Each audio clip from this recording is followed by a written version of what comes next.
আজকে বাবা আবার রুই মাছ নিয়ে এসেছে বাড়িতে। তো চলো, মাছগুলোকে আমি ভালো করে ধুয়ে রেখে দিয়েছিলাম।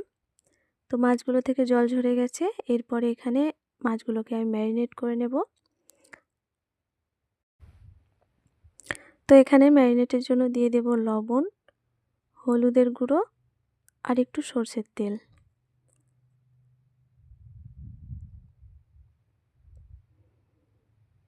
তো এই সবগুলোকে মাখিয়ে নিয়ে আমি প্রায় 5 থেকে 6 মিনিট রেখে দিয়েছিলাম।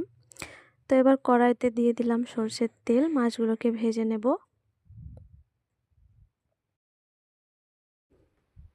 মাছগুলোকে এক এক করে সব ভেজে নেব উল্টে পাল্টে।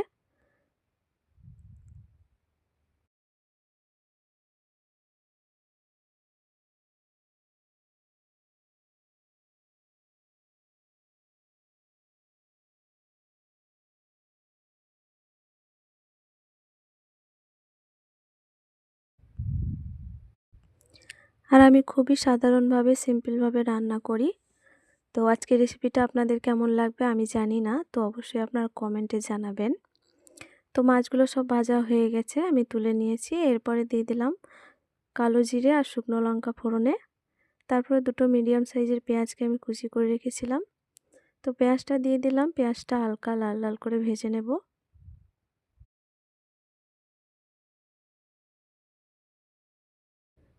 পেঁয়াজটা লাল লাল করে ভাজা হয়ে গেছে, এবার দিয়ে দেব টমেটো আর কাঁচা লঙ্কা চেরা। তো টমেটো আর কাঁচা লঙ্কাটা দিয়ে আমি এটাকে ভেজে নেব। টমেটোটা নরম হওয়ার জন্য এখানে লবণ দিয়ে দিলাম।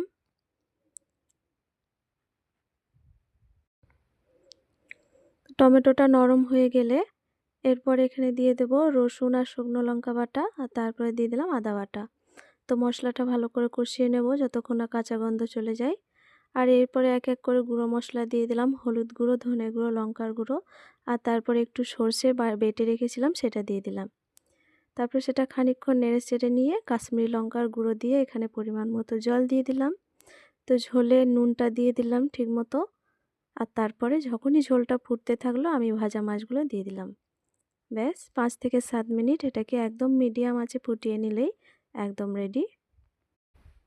তো রেসিপিটি কেমন লাগলো অবশ্যই কমেন্ট করে জানাবেন।